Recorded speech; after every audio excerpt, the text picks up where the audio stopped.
Olá, meus queridos. Para quem não me conhece, meu nome é Juliana, eu sou psicanalista e astróloga.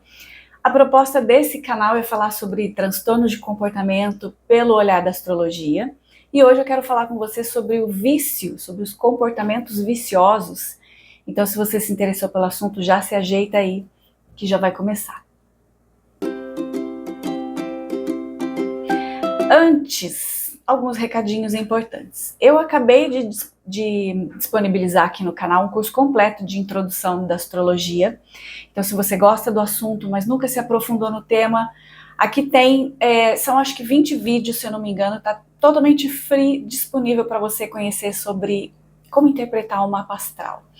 Agora, se você já conhece um pouco do assunto e quer se aprofundar um pouco mais nessas questões psiquiátricas e como a gente pode olhar isso dentro do mapa astral, eu tenho um curso que fala sobre psiquiatria e espiritualidade pela visão da astrologia.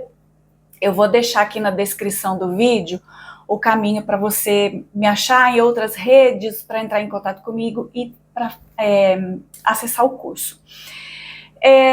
Bom, também gostaria de falar sobre o meu livro, Emoções e Sentimentos. Esse é um livro que fala sobre o lado luminoso e o lado sombrio de cada emoção, porque de tanto falar sobre isso diariamente nas terapias, acabou nascendo esse livro. E agora eu estou lançando um outro livro que fala bastante sobre os transtornos de comportamento, sobre a história de uma família, então traz esse viés da neurociência, que traz essa questão da epigenética, aspectos reencarnacionistas, e tem bastante conteúdo de astrologia no livro também. Também vou deixar aqui na descrição do vídeo o link, mas você pode comprar direto comigo, tá? Por esse e-mail aqui, ó, você pode comprar direto comigo que eu envio pelo correio. Bom, deixa eu ver se tem mais algum recadinho. Ah, sim, tem mais um recadinho. Se você gostaria de fazer seu mapa comigo, também você pode me acessar, eu faço atendimento presencial ou online. Manda um e-mail para mim que a gente converse, a gente acerta os detalhes de como a gente pode fazer esse atendimento. E eu estou lançando agora uma novidade de atendimento que é para um tema específico. Em vez de você fazer um mapa todo, de repente você já conhece o seu mapa, mas você quer saber sobre uma questão específica a respeito de um trânsito, de alguma coisa que está acontecendo, você quer olhar só aquele ponto. A gente faz uma conversa só sobre esse ponto. Por exemplo, está acontecendo eclipses em eixos novos, como que isso vai impactar na sua dinâmica diária? Ou, fiquei sabendo que Plutão vai entrar em Aquário, o que isso quer dizer na minha vida particular? Daí a gente faz um atendimento só para olhar essa questão específica, certo? Então agora, sem enrolação, vamos direto ao tema de hoje. Deixa eu abrir meu ponto para eu não me perder. Vamos lá. Bom, como eu falei, hoje eu quero conversar sobre vício. Ultimamente tem se falado muito sobre isso, né? Uma grande parcela da população é viciada em alguma coisa, que pode ser em álcool, pode ser drogas, comida, cigarro, pode ser também um comportamento vicioso, como o jogo, como a preguiça, como a fofoca, ou maldizer a si mesmo, também é um comportamento vicioso. Então eu achei que seria interessante tentar entender os mecanismos do vício, especialmente sobre o ponto de vista da Organização Mundial da Saúde, e para eu conseguir explicar todos os direcionamentos das consequências do vício na nossa vida, do comportamento vicioso na nossa vida. Então, de acordo com a Organização Mundial da Saúde, o vício é uma doença física e psicoemocional, e ela tem referência com o hábito repetitivo que acaba gerando prejuízo na vida da gente. A gente já falou anteriormente sobre essa questão do bem-estar biopsicossocial e espiritual. Eu acho que está no vídeo que fala sobre a depressão, então eu não vou me estender muito nos detalhes da explicação desse ponto para esse vídeo não ficar muito extenso, mas eu achei que seria interessante apontar mais uma vez esses 4 pilares para explicar melhor esse mecanismo do vício no corpo, né, no corpo e no espírito, na materialização do vício no seu corpo. O principal mecanismo que acaba desencadeando a dependência é o sistema de recompensa cerebral junto com a neuroadaptação. O nosso cérebro, ele sofre algumas alterações anatômicas quando ele está viciado. Então, ocorrem mudanças no funcionamento químico, na comunicação entre os neurônios, e isso é um fato que é muito difícil para a maioria das pessoas aceitar o fato de que o ser humano ele pode sim perder o controle sobre o seu próprio comportamento por causa de um vício. Quando a pessoa ela entra em contato com o objeto de desejo do vício, daquele vício em questão, o cérebro acaba que ativa um circuito de sensação de prazer. Eu não vou me estender também na explicação de como que funciona esse mecanismo, porque senão vai ficar uma coisa muito chata, muito técnica, mas numa perspectiva assim um pouquinho mais teórica, o comportamento vicioso ele pode ser entendido como uma desregulação desse sistema de recompensa. Então, existe sim uma questão química no corpo, mas hoje a ciência clássica e ortodoxa, ela já entende que o ser humano ele é composto pelo corpo e pelo espírito. Então, hoje eu gostaria de pedir licença para falar um pouco sobre esse intermediador entre esses dois aspectos do ser humano, que é o perispírito. Eu já vou logo avisando que eu também não vou me aprofundar demais nisso, porque esse é um campo bastante polêmico e complexo até para eu falar de um jeito assim bem despretensioso.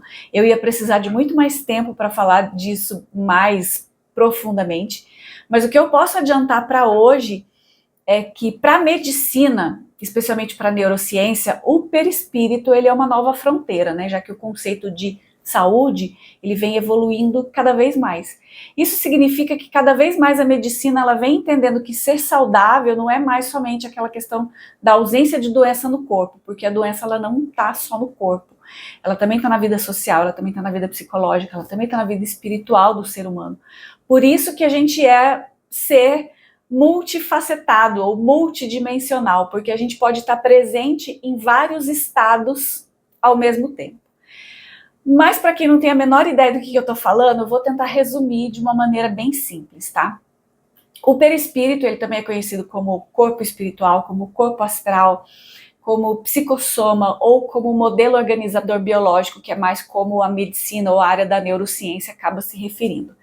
E ele corresponde ao nosso corpo semimaterial e funciona como se fosse uma interface entre a consciência, o espírito, e o corpo físico.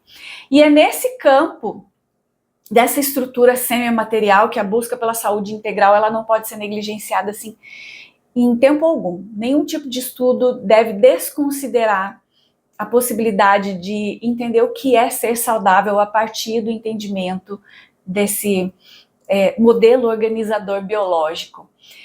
E também é onde a neurociência vem se debruçando cada vez mais para entender como é que funciona esse enlace todo, né? Então, a neurofisiologia da mediunidade, para quem quiser se aprofundar mais nesse tema, eu recomendo o Dr. Décio Iando, ele tem esse livro aqui, ó, sensacional, que ele acaba explicando bastante sobre essa questão da neurofisiologia da mediunidade. Então, se a causa primária, a consciência ou o perispírito é quem organiza, né, se é consciência, que é o espírito, a essência é que acaba organizando ali o perispírito, que é a nossa porção semimaterial, ou o nosso modelo organizador biológico. Então também é essa parte que acaba organizando o nosso corpo físico. E é aqui que a neurociência já consegue explicar também muita coisa sobre o funcionamento dos neurônios, da epigenética. Por isso que esse livro do Dr. Décio Iando ele vai ajudar a explicar muito bem essa questão. Então, sendo assim, a gente já pode concluir que todos os distúrbios que um espírito ou uma consciência carrega ali século após século, ele vai acabar transmitindo isso para o corpo físico como se fosse um DNA emocional. Por isso que fingir que está tudo bem quando não está não adianta nada, porque o seu perispírito sente o que a sua consciência diz. E o corpo físico, ele vai ser exatamente aquilo que o perispírito estiver determinando de acordo com as leis biológicas. Resumindo, se o espírito é influenciado pelas experiências que ele vive, né, a questão que ele traz de consciência, isso significa que a gente é influenciado também sobre ser saudável ou não, de acordo com aquilo que acontece ao nosso redor. Ou dizendo assim de uma outra forma, as nossas células, elas acabam sendo impactadas de acordo com as nossas emoções, com os nossos pensamentos, com a nossa consciência. E isso quer dizer que o pensamento é matéria em movimento, que a gente constrói a partir daquilo que a gente pensa. A gente constrói a nossa constituição física a partir dos estímulos do ambiente que vão ajudar a materializar aquele pensamento. Caso ficou alguma dúvida sobre isso, deixa aqui nos comentários que a gente pode debater mais sobre esse assunto, que eu estou tentando explicar de uma maneira assim bem resumida. Isso quer dizer, gente, que o meio onde a gente está, o ambiente onde a gente está, acaba que influencia o nosso cérebro. E o cérebro, ele é um órgão de interpretação e é o órgão que é responsável por essa conexão. Então, sendo assim, o que acontece no ambiente acaba impactando também o corpo físico.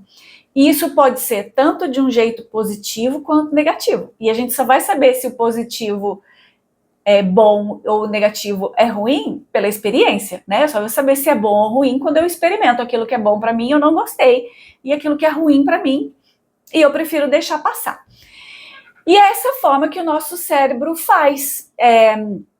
Acabar que ele emite algumas respostas baseadas nessa sensação de recompensa. Se faz bem para mim, eu me sinto satisfeita. Se não faz bem para mim, eu rejeito.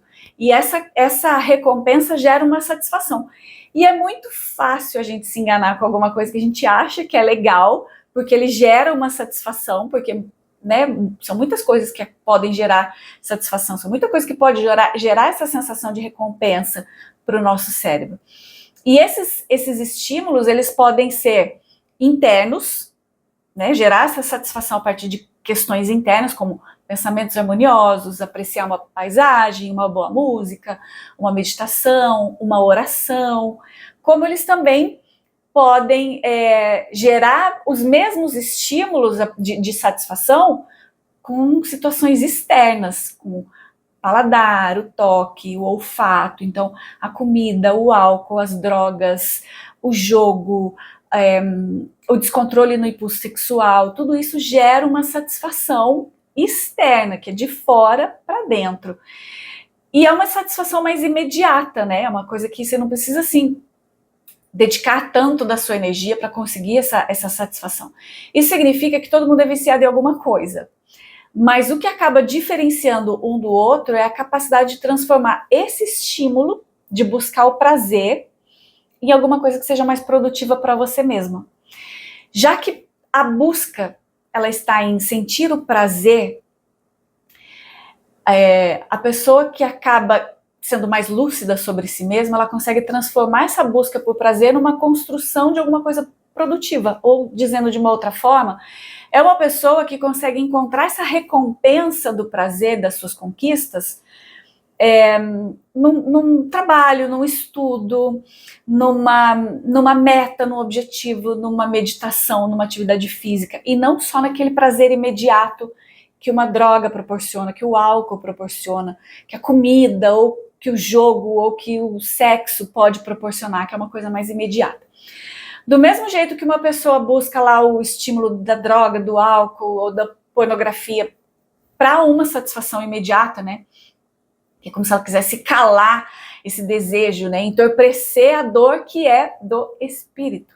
E é por isso que eu trouxe essa questão aqui do perispírito, né? Para a gente entender que essa construção do comportamento vicioso, ele obedece também os princípios do seu modelo organizador biológico.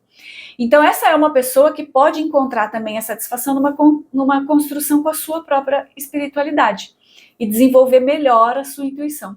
Ou simplesmente o seu talento natural contemplativo que todo mundo tem, que é de apreciar uma paisagem, de apreciar o silêncio, de apreciar uma música boa, que também gera uma sensação de prazer, mas é um prazer que não é passageiro, porque ele vem de dentro, ele vem da alma. Mas essa é uma habilidade que precisa de um pouco mais de dedicação para você aflorar, né? Você precisa treinar a acalmar a sua mente, treinar a acalmar o seu interior. Então não é uma coisa que tem um efeito imediato, como uma droga, ou como um alcoolismo, uma bebida, né? Ou a sensação de fazer alguma coisa proibida. Por isso que o tratamento, às vezes, para a recuperação de uma pessoa que tem vício em coisas externas, como álcool, droga, o vício em pornografia, o vício que é de fora para dentro, acaba sendo feito com outros medicamentos, que é para tentar enganar o cérebro. Mas se essa pessoa não quiser ser curada, médico nenhum, tratamento nenhum vai conseguir curar essa pessoa.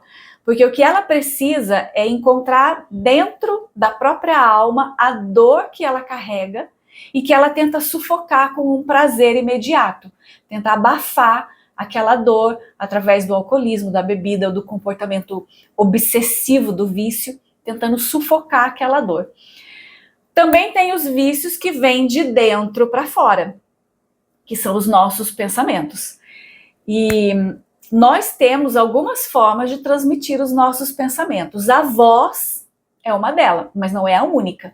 Então, se você entra num ambiente onde está todo mundo com o mesmo pensamento positivo, você acaba que emite e capta essa mesma sintonia de vibração daquele ambiente. E o mesmo acontece ao contrário. Se você entra num ambiente onde está cheio de pensamentos negativos, cheio de pensamentos depreciativos, você também capta e vibra naquela mesma sintonia negativa. E o perispírito, sendo um órgão receptor, ele recebe isso do seu ambiente e ele vai materializar no seu corpo físico aquela vibração doentia que ele está captando. Bom, eu dei essa volta toda para tentar explicar de uma forma bem resumida que os indicadores de um comportamento vicioso podem ser os mesmos dos indicadores de uma mediunidade aflorada que foi mal trabalhada. E a gente sabe quando a gente olha isso no mapa astral da pessoa. Eu falei sobre isso em algum vídeo anterior, sobre a questão da mediunidade ser uma função fisiológica, que também pode adoecer, como qualquer função do corpo físico. Eu acho que está no vídeo sobre a depressão. Eu vou pesquisar, mas eu acho que está no vídeo sobre a depressão. E os comportamentos viciosos, eles buscam entorpecer os sentidos, né? E ele faz isso através daquela descarga de dopamina. Então pode ser uma forma de esconder as suas próprias cobranças internas, né? Dessas dores que o seu perispírito carrega, e aí ele tenta o vício como uma forma de estancar essa dor, de sufocar essa dor. E quem já entendeu, né, essa questão de se conectar com seus melhores pensamentos, que de certa forma também é uma conexão saudável com a sua parte espiritual, também consegue ativar as mesmas áreas de recompensa e prazer que a descarga de dopamina promove no corpo, porque é isso que os indicadores de vício e espiritualidade são parecidas, né? Porque o circuito neural do prazer é o mesmo circuito neural da gratidão. Por isso que a neurociência fala muito sobre o momento da oração, não necessariamente como uma prática religiosa, mas como um momento de você se ligar com uma sintonia de vibração que seja mais adequada para o desenvolvimento de neurônios e de conexões neurais saudáveis. Eu acho que, na verdade, são três coisas que andam juntas, e eu sempre falo disso aqui nos meus vídeos: é espiritualidade, criatividade e loucura. Isso anda de mãos dadas. Mas hoje eu não vou me desdobrar muito nessa questão da loucura. Eu vou ficar só na questão da parte da espiritualidade, de como que a gente tenta sufocar essa parte da espiritualidade. Em resumo, funciona assim. Se você consegue externar essa conexão saudável com a sua espiritualidade e manifestar ela para o mundo, né? Isso pode ser manifestar através da arte, através de uma cura, através do amparo, através da meditação, ou só da contemplação, né? Como eu falei, de contemplar uma paisagem, contemplar uma boa música, contemplar um momento gostoso com aquelas pessoas que você ama, ou o cuidar de alguém, cuidar da sua casa, cuidar do seu lar, cuidar do seu templo pessoal, que é o seu corpo físico. Tudo isso é uma forma de você manifestar a sua espiritualidade de uma forma saudável. E agora, quando você é uma pessoa que ainda não está muito conectada com esse lado da espiritualidade, porque eu sempre tenho que falar isso para evitar confusão, separar espiritualidade e religiosidade. A religiosidade é ritual, espiritualidade é uma filosofia. Então, quando essa pessoa ela ainda não está muito conectada com essa porção da espiritualidade, né, que ela ainda se conecta mais com a sua porção inferior, que são as suas dores, a sua raiva, o seu medo, o seu arrependimento, a falta de perdão, isso acaba se manifestando de forma meio desregrada nos comportamentos doentios ou viciosos, que daí pode vir tanto um comportamento, né, das loucuras, quanto o comportamento vicioso mesmo, que é quando a pessoa tenta abafar toda essa sintonia fina que ela é capaz de desenvolver.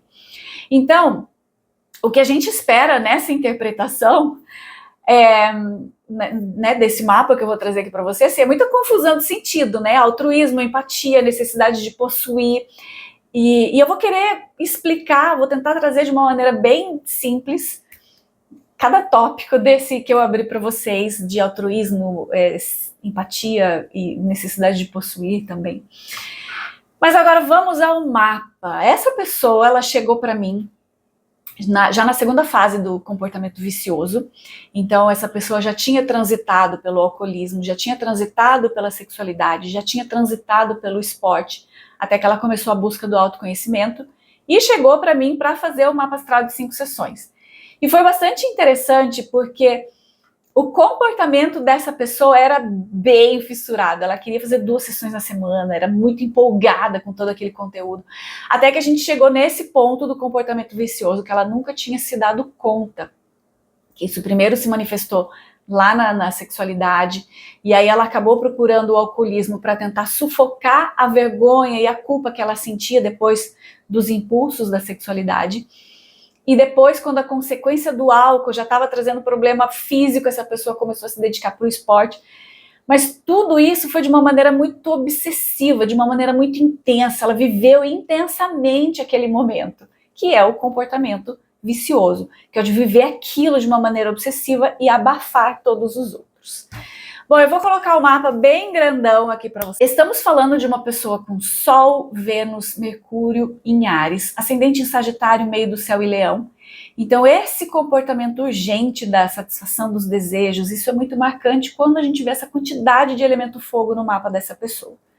Muito elemento fogo no mapa pode sugerir uma personalidade mais exagerada, alguém mais iludido, irresponsável, sem os pés no chão, mais impulsivo, sem foco, com aquelas paixões arrebatadoras, orgulhoso, acelerado, impulsivo, descontrolado mesmo, sabe? Fanático. Aquele típico comportamento obsessivo. E guardem bem essa informação que a gente vai voltar nessa questão da obsessão. Áries é o primeiro signo do zodíaco.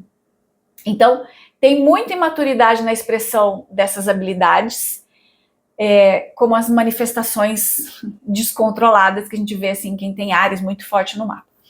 Esse é um Sol de casa 5, que é a casa da manifestação do prazer e do poder criativo. Então aqui a gente já tem 2 linhas de raciocínio para observar, que é a busca pela satisfação do prazer a qualquer custo e a qualquer hora, e a manifestação de uma habilidade criativa. Quando a gente fala de criativa, eu não estou falando só de uma pessoa voltada para artes, para interpretação.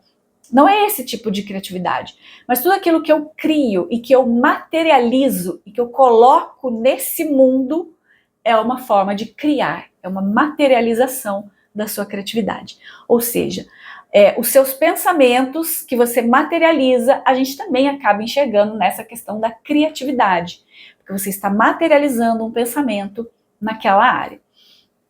Essa busca pelo prazer a qualquer custo é típico de um comportamento obsessivo, e qualquer comportamento obsessivo já acende ali um monte de sinal de alerta, porque ele pode se desdobrar em diversas áreas. É um Sol que faz oposição com Plutão. Sol em oposição Plutão é bastante forte, e a gente pode notar que tem algumas características bem plutonianas nesse mapa, porque é um Sol regido por Marte, e o Marte que está na casa 8, a casa natural de Plutão.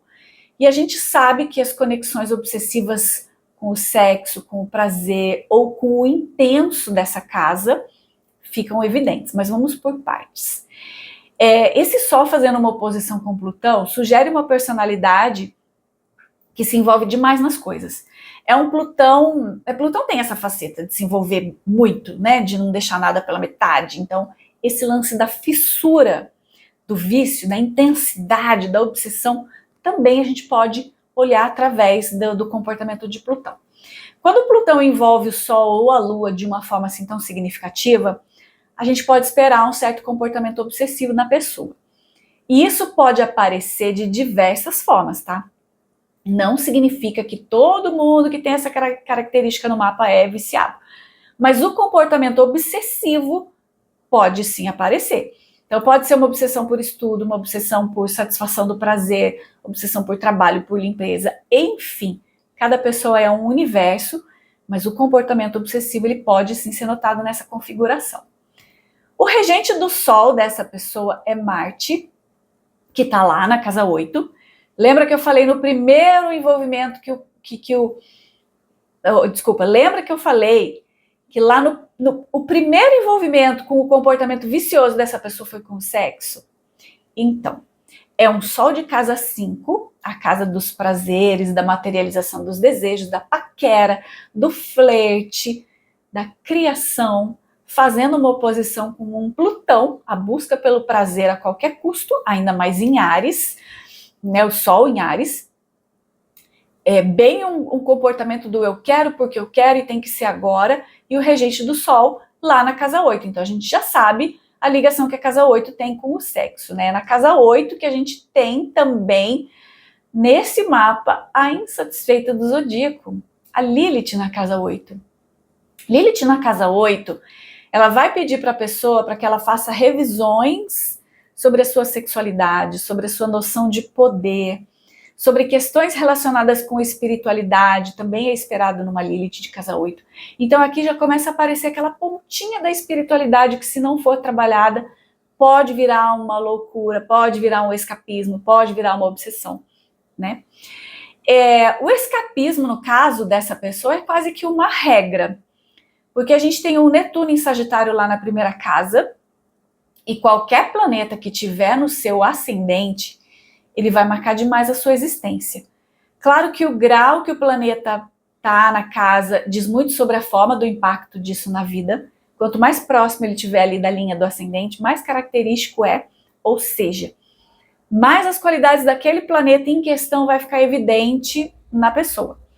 Então, nessa tendência ao escapismo, que essa pessoa acabou procurando álcool para fugir das questões lá da casa 5, que envolve o Sol dela, ficou claro que ela não poderia fugir do escapismo através do alcoolismo. Reparem que a casa 5 dela começa em peixes, a 29 graus de peixes. Então o regente da casa dela é Netuno. E Netuno é o rei da confusão. E no caso dessa pessoa, ele está retrógrado. O fato dele estar retrógrado, ele dificulta um pouco a expressão positiva dele, que seria toda aquela relação com a espiritualidade, com a empatia, com a clarividência.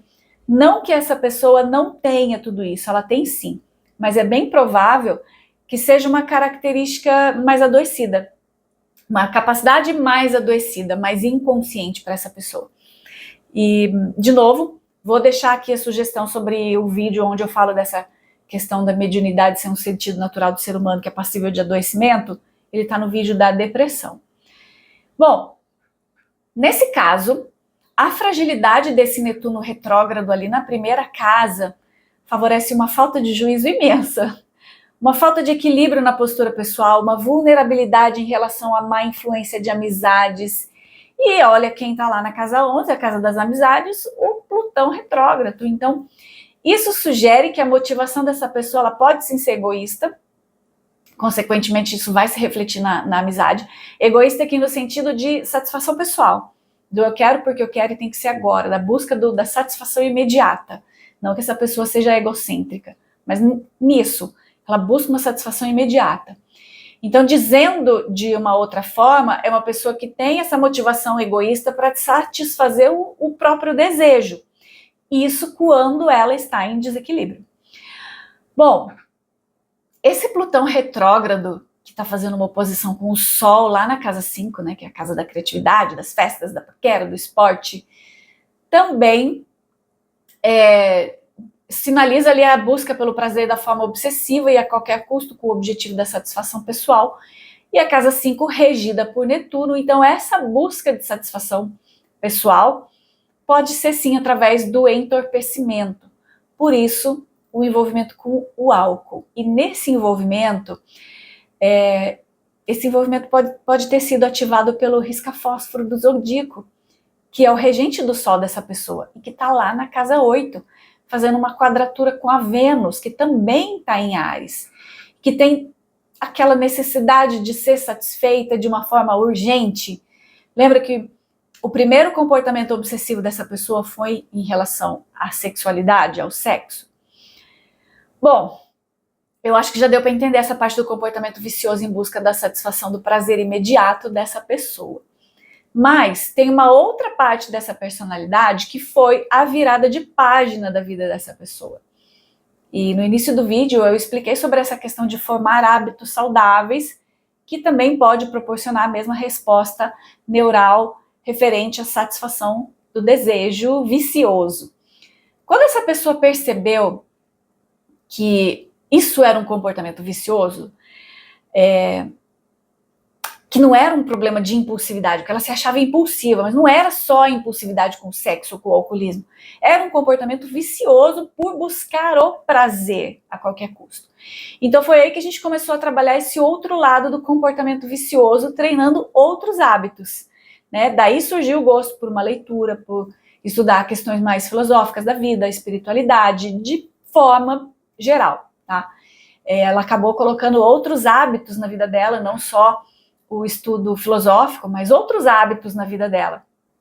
E esse caminho despertou um senso de prazer mais sólido, mais consistente, mais duradouro também, porque ele é um prazer, uma satisfação que ele vem de dentro para fora, então ele tem uma estruturação mais forte, mais persistente. E se vocês observarem bem, esse mesmo Sol que traz toda essa questão com Plutão, também faz uma quadratura com a Lua, uma Lua em Capricórnio, que é regida por Saturno, e o Saturno dessa pessoa também está retrógrado lá na casa 9. Esse é um Saturno que traz para essa pessoa uma percepção muito amadurecida sobre a sabedoria, e isso, claro, que vai ser desenvolvido ao longo da jornada da existência dela. Então essa é uma pessoa que provavelmente, ao longo da vida, ela sentiu que ela nunca pôde ser tudo aquilo que ela é capaz de ser. Porque é alguém que tem muito mais sabedoria do que conhecimento. É alguém que tem muito mais sabedoria interna do que teorias para desenvolver. O fato desse Saturno estar retrógrado faz com que ela muitas vezes duvide dela mesma e se olhe com mais severidade do que, do que a maioria das vezes precisaria. Mas um fator para ajudar essa pessoa a procurar a satisfação dos desejos momentâneos, porque isso acaba que esconde, né, a verdadeira dor da insatisfação pessoal. E lembra quando eu falei lá no comecinho do vídeo sobre a questão de como o nosso modelo organizador biológico trabalha? Então, se esse é um espírito que já tem embutido lá dentro do HD dele questões relacionadas com a baixa autoestima, com o se cobrar demais e, consequentemente, o comportamento de fuga, né, espelhado aí por esse Netuno retrógrado, marcando a forma de como essa pessoa chegou no mundo, já é um indicador de que tem vidas e vidas que essa pessoa lida com o mesmo tema, com a fuga através do entorpecimento e a negação da espiritualidade. Na verdade, eu acho que essa é uma posição para Saturno que sugere assim uma viagem muito longa para dentro de si mesmo, né? Para dentro da espiritualidade, para dentro de conceitos filosóficos, onde essa pessoa acaba por fim encontrando, na verdade, o autorrespeito, a autovalorização. E é importante essa pessoa vigiar esse comportamento obsessivo que ela tem, porque o vício ele pode aparecer de novo, mas dessa vez pode ser tentando ler livro, tentando estudar, tentando aprender tudo, assistir palestra, sabe? Se entorpecendo dessa vez com muitos pensamentos filosóficos. Porque a tendência de precisar satisfazer essa personalidade, né, de precisar satisfazer o desejo a todo custo, ela está aí dentro, ela existe, ela vai se manifestar em diversos campos da vida. Mas é bom que seja assim no vício de adquirir conhecimento do que no vício de entorpecer os próprios sentidos, né? Então, gente, olhem só que esse Saturno, ele faz um trígono com Netuno. Vamos olhar para esse trígono, porque lembrem que eu sempre falo aqui, o trígono, ele é uma energia que é fluida e ela pode ser tanto boa quanto ruim. O que faz a diferença é justamente o nível de consciência de quem está vivendo aquele trígono. Isso pode significar que essa pessoa pode lidar com o sofrimento de algum modo, né? Mergulhar no alcoolismo, mergulhar nos impulsos da satisfação do vício. E se ela não entende essa questão do comportamento vicioso, que ela já traz ali há muito tempo, especialmente na idade adulta, né, na idade avançada, o comportamento do alcoolismo pode ficar muito mais evidente nessa pessoa. Mas também, essa pessoa pode lidar com o sofrimento de alguma forma, de outras pessoas, né? Então, às vezes pode ser um jeito profissional, pode ser alguém que acaba se dedicando para cuidar de outras pessoas, para cuidar de pessoas que de repente estejam em situação de negligência pessoal ou qualquer outro tipo de problema social. Eu acho que assim, ninguém leva por um caminho que não percorreu. E essa pessoa aprendeu muito com todas as situações constrangedoras que ela acabou passando nos seus momentos mais complicados do vício. E ela atingiu até uma sublimação através da espiritualidade. E agora chegou a hora dela fazer valer essa qualidade desse Saturno retrógrado. Né? Ela aprendeu de um jeito ou de outro que o status e a satisfação do desejo momentâneo não vai trazer a resposta duradoura que a consciência dela procura. O que conta, na verdade, são as qualidades espirituais interiores que ela aprendeu a lapidar através dos estudos e da autoobservação. Certo, pessoas? É isso. Espero que vocês tenham gostado. Até o próximo. Tchau!